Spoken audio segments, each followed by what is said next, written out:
Welcome back to Mentor Nation, the podcast for entrepreneurs looking for real mentorship, real strategies, and real stories so that you can go out and build your dreams. I'm your host, John Abbas, and it's time for another episode, so buckle your seatbelt and let's go. All right, everybody. Welcome back to the Mentor Nation podcast. It is your host, John Abbas, here with another awesome episode, and I cannot wait to introduce you to today's guest, which is me. Yes, this is going to be a solo episode, my third solo episode, but I have something important that I really want to share with all of you guys. I was going through my notes on just some of the topics that have been the most meaningful, not just for myself, but for other people. And there's one that stood out far more than many of the other ones. And so I wanted to cover that today.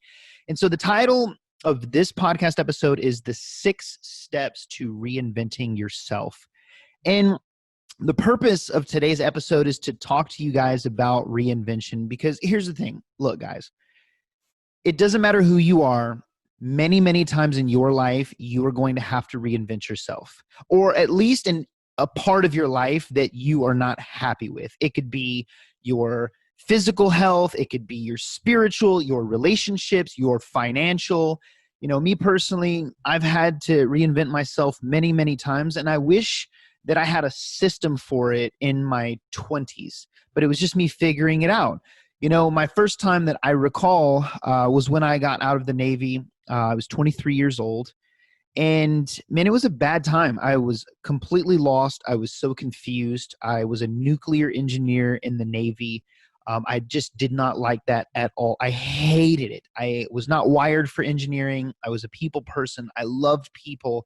But 6 years later, I got out, and I was just in a really weird spot. I did not know what my next move was, what I was going to do. I didn't have a ton of money saved up. And, you know, I made the decision to become an entrepreneur, and I had to reinvent myself from who I was, which is an engineer with no real life experience or business experience. And I reinvented myself and turned myself into an entrepreneur. You know, another time that I had to reinvent myself was in 2009. I lost my business. I got into, it was probably the worst time of my life. I was in my mid-20s. I lost my business. I got into over $200,000 in debt, and I didn't even have a student loan. You know, most people that are $200,000 in debt, they at least have a degree to show for it. I didn't have that. My business went under. I was a brand new father. I was married, and it was a really, really lonely place, and I had to reinvent myself to get out of that situation instead of just playing victim. You know, another time that I had to reinvent myself was in 2013, and this one was a really rough one. In 2013, I went through a divorce, and I felt like a failure. I felt like a failure to my family, to my kids, to myself. And although it wasn't easy, I had to do it because it was necessary to dig myself out of the hole that I was wallowing in at that time. And finally, you know, one other time that I remember having to reinvent myself was a few years ago. I was about 30, probably more, 30 pounds overweight. Wasn't happy with how I looked. I wasn't happy with how I felt. I was traveling all the time for work. And so I was just eating a lot of food at airports and gas stations on the road. And I had to reinvent my health. I had to reinvent my habits. And, you know, all of these times were really, really, really important because those changes led to some really incredible results. And I just remember thinking that if I had a system for it or a method, it would have made my life a lot easier. And I discovered what I'm about to share with you today about a year ago, actually. So I'm sitting outside. This is maybe a little less than a year ago. I'm sitting outside of Starbucks, and I'm getting some work done. And I remember looking across on the other side of the road. There's this huge construction project going on. They were demolishing this gigantic old piece of crap shopping center, and they were going to build a brand new one. And I'm sitting outside, and I'm watching this going on. It's super loud. It really was hard to avoid it. And I just remember my mind wandering off for a minute. And I was thinking to myself, like, wow, it's crazy. They're tearing this down. They're building this new one. I wonder like how they go about doing that.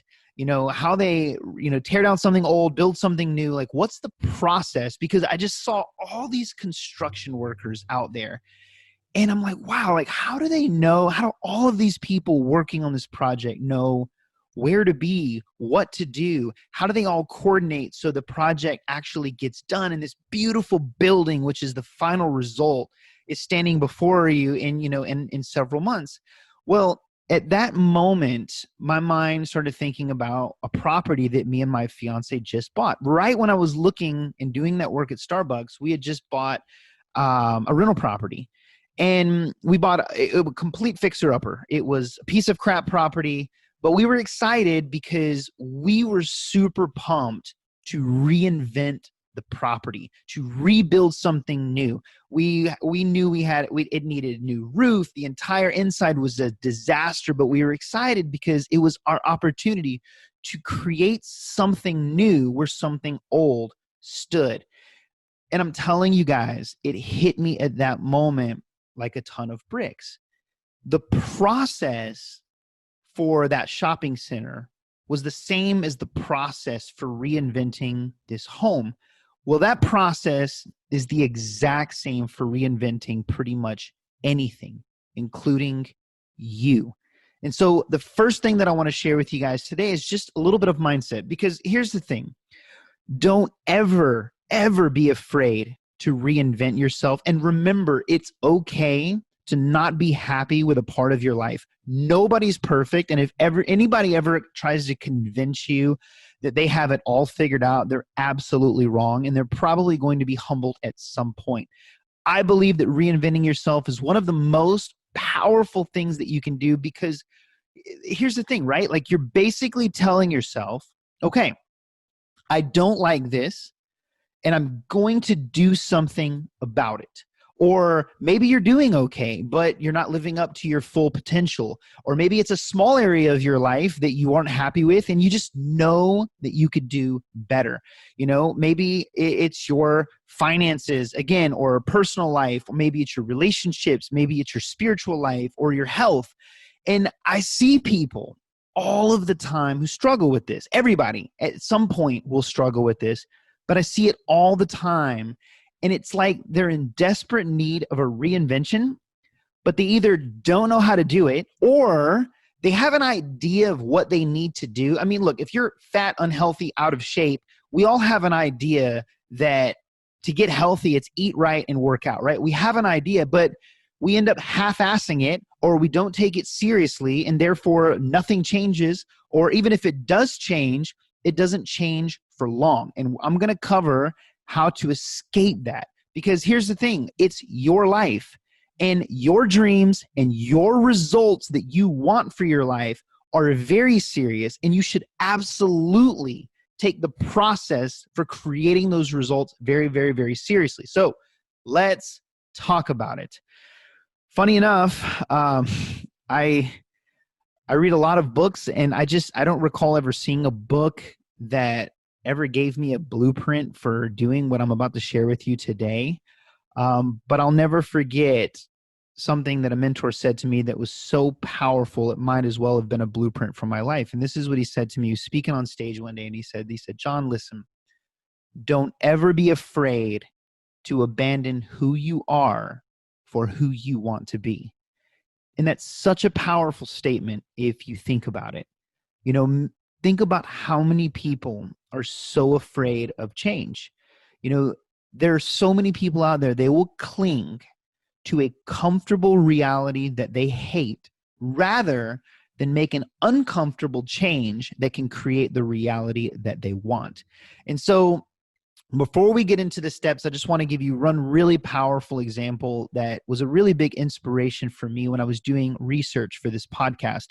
I was trying to find a really great example of a reinvention, somebody that really did a great job. They reinvented themselves, and I wanted to dive into that process and the steps that they did it. And I could not find a better example than the man that we should all know, Robert Downey Jr. And for those of you who don't know, Iron Man, we all love him. He has had an unbelievable career.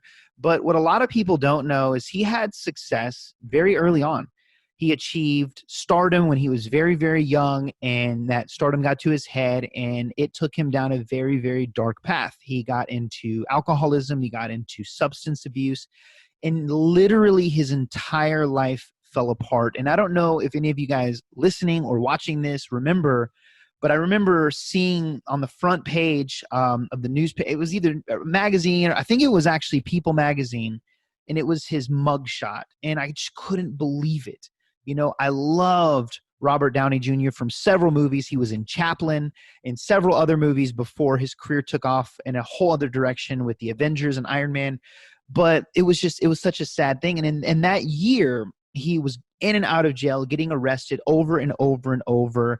And he got fired from all of his jobs. He had no work. He was too much of a liability, and nobody would give him a chance. And his wife gave him an ultimatum one day. And she said, you need to change or you're going to lose your family.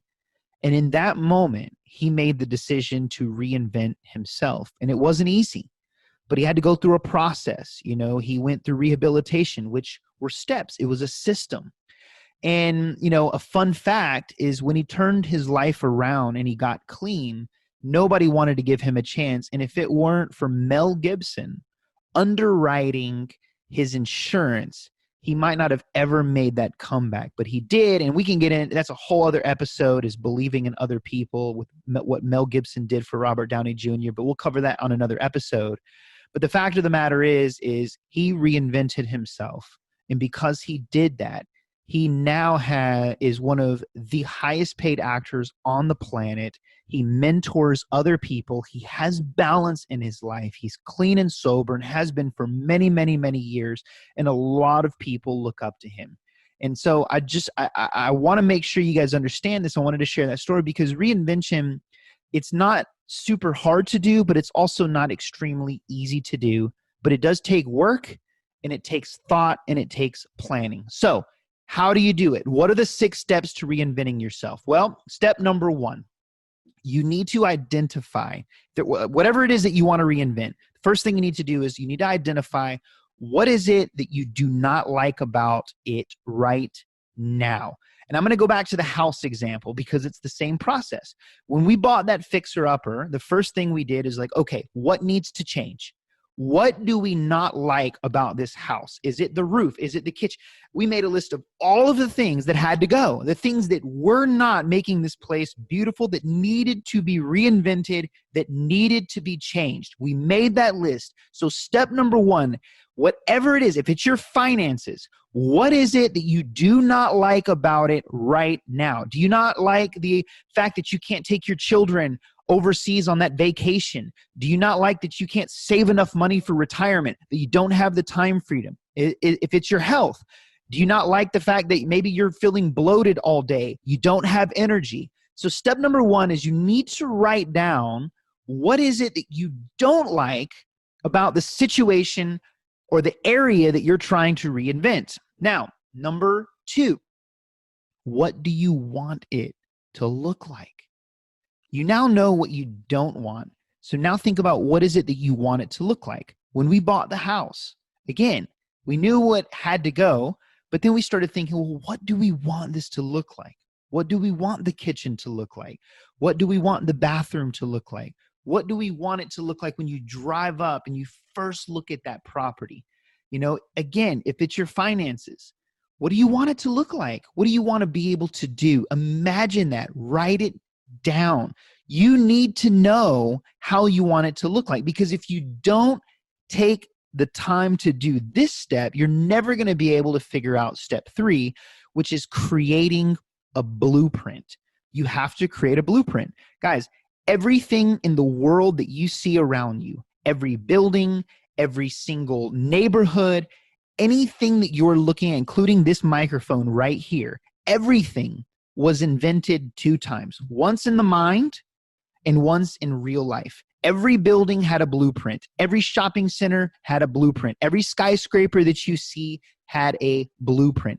You need to create a blueprint because here's the thing. You need a clear understanding of what you're going to create because you can't half-ass this. Imagine that you're building your dream home. You know exactly what you want it to look like, and then you have the builder come and you don't give him a blueprint. You're just like, well, I kind of want it to look like this, and this is our vision. But without a blueprint, he will not know how to build your vision. Without a blueprint, you can't take that vision, which is what you want it to be, and create it in real life. And so number 3 is make sure you have to create a crystal clear blueprint.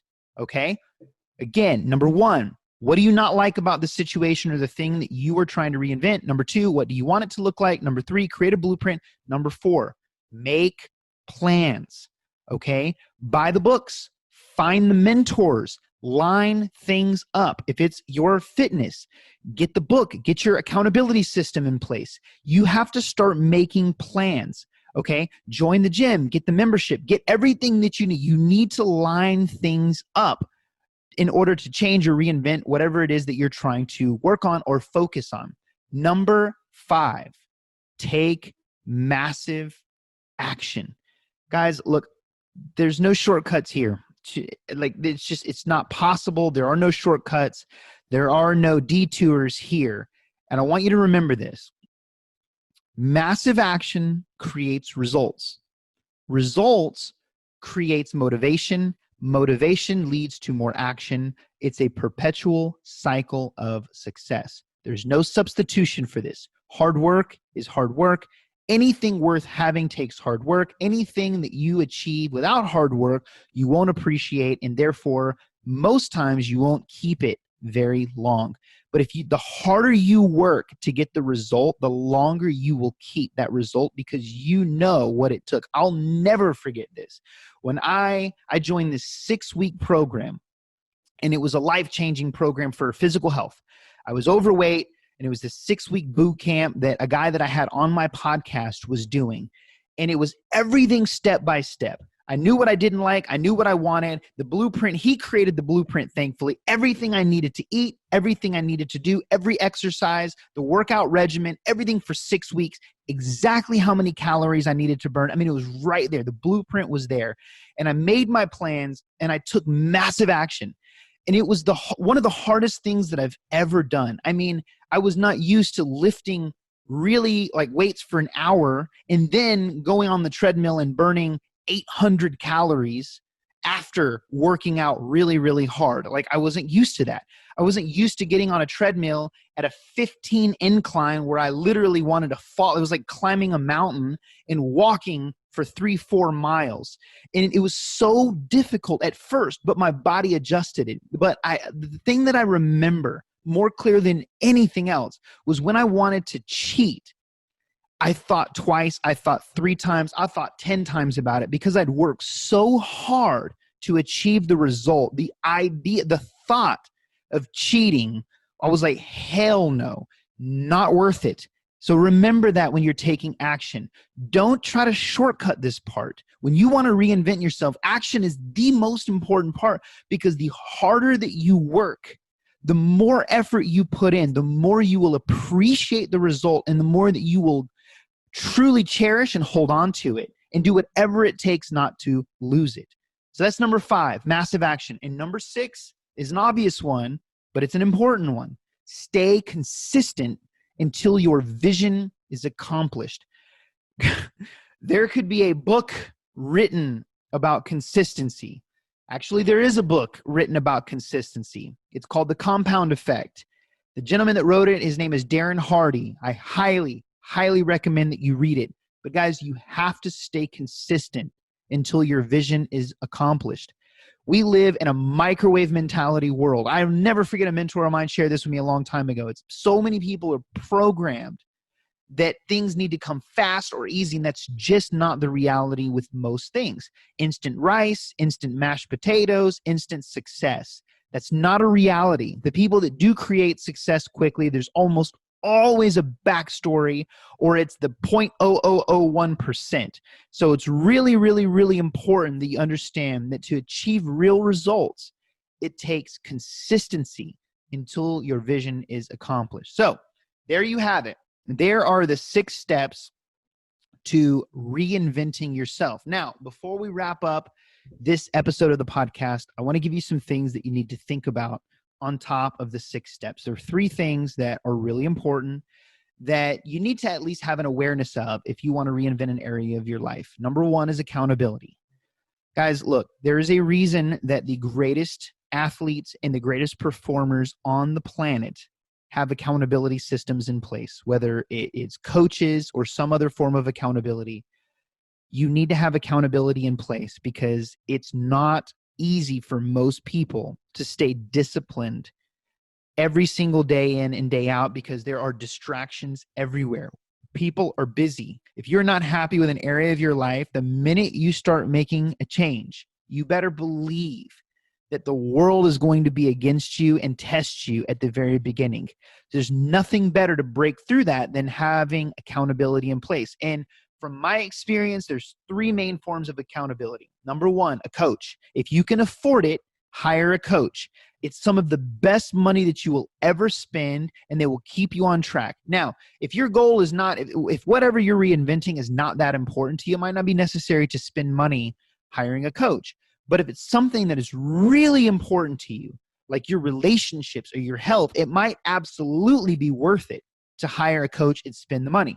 Now, step number 2 is a tool. There are lots of apps out there now where you can become accountable and use tools. There's so many out there. There's like literally just go to Google and look up accountability apps. I know one that I thought was really funny is an app called Stick. And I think it's spelled Stickk.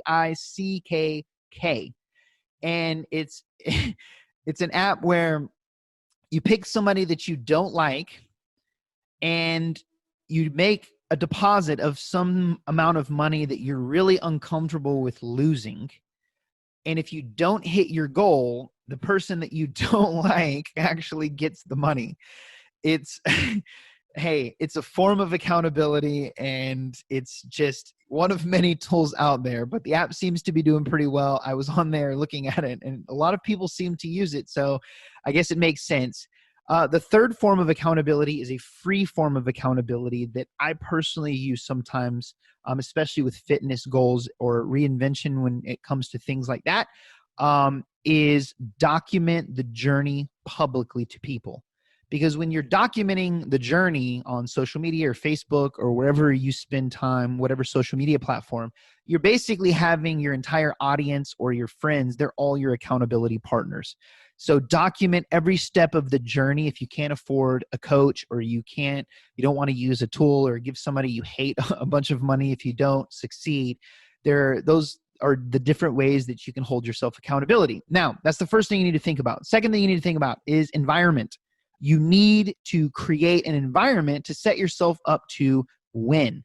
This is really, really important if you want to reinvent yourself. If you want to become healthier and you want to get in shape, well, you need to create an environment that is conducive to that. Maybe you need to throw all the junk food out in the garbage, not just have it in the cupboards and the refrigerator thinking that you have the discipline to not eat it. You need to create an environment that is conducive to your winning. And everybody's environment is different. If you're listening to this, your environment is different than from anybody else's. Some people get their best work done in the morning. Some people get their best work done at night. Some people get their best work done when they're in a team. Some people love to work solo. Some people need a deadline. Some people need to pace themselves. See, these are all environments. Like me personally, I can't work at home. I have to go to Starbucks. I need to be in a busy place where things are happening because I know that if I'm home, I'll be distracted. I know what environment I need to thrive. And so whatever it is that I'm doing, I always make sure that I put the environment, at least set it up to the best of my ability so that I'm able to stick with what I'm trying to accomplish. Now, number 3, the third thing you need to think about is routines. Whatever you're doing, Whenever you break down your goal or your reinvention down into an action plan, the most important thing you do with that action plan is you need to create routines. Remember this, and this is a fact. 95% of the actions that you do and take every single day are unconscious, meaning you don't think about them. Only about 5% of the average person in this planet, their actions are conscious, meaning you're actually thinking about it. Means most of us live our entire lives like robots in a sense. 95% of the things that we do are just unconscious. So the faster you can create a routine, the better chance you're going to have to succeed. If it's working out, do it the same time every morning. Don't work out 8 o'clock in the morning one day, noon the next day, 6 p.m. You need to focus on creating a routine as fast as you can. If it's saving money, $1 a day, $3 a day, create a routine. If it's writing a book, if you need to reinvent yourself, if you're thinking to yourself, man, I have this message that I really, really, really want to get out to the world. I can't remember, John Grisham. It's John Grisham. He was interviewed. Now, keep in mind, best-selling author John Grisham. Net worth $350 million. His annual book royalties are $55 to $60 million per year. He's written dozens and dozens and dozens of books. And there was an interview that was done with him one day. And the guy was like, man, how do you do it? How do you write all of these best-selling books? And this is what he said. It's genius. He's like, I read a page a day. He's like, I can do more now. But he's like, when I first started out, my whole focus, my whole methodology in writing books was 1 page per day. Because if you can write a page per day, that's 365 pages per year, which is approximately a book and a half every single year, or 3 books every other year. And he's like, that formula right there is what set me on a path to success. Now think about how simple that is. 1 page per day. But it was the routine that was powerful, not the page. It was the routine that he created, the habit that he created. So remember that 95% of actions are subconscious. You need to create routines. So guys, that is my topic for today. Listen, if you're listening to this and there's an area of your life that you need to reinvent, don't wait for New Year. Do it now. Create the plans. Reinvent yourself.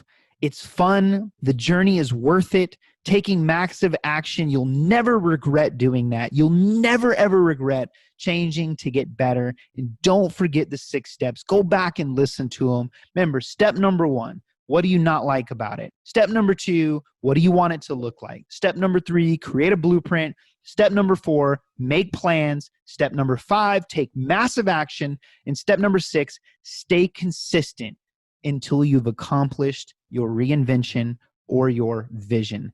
Guys, if you enjoyed this episode or you got some value out of it, please share it with someone that you love, you care about, or you respect. And as always, it would mean a lot to me if you would leave us if you would leave me a 5-star review. I don't have a production team yet. It would mean a lot to me if you just left a 5-star review on Apple Podcasts. Obviously, in the podcasting world, ratings are everything, and that's how you move up. And that's, the way I look at it is the better ratings that we have at the podcast, the more people will be able to see it and the more people I can impact. And that means the world to me. So it'd mean a lot, guys. Thank you so much for listening today. And I will see you next week with an actual guest on the Mentor Nation podcast. Thanks so much for tuning in. Take care.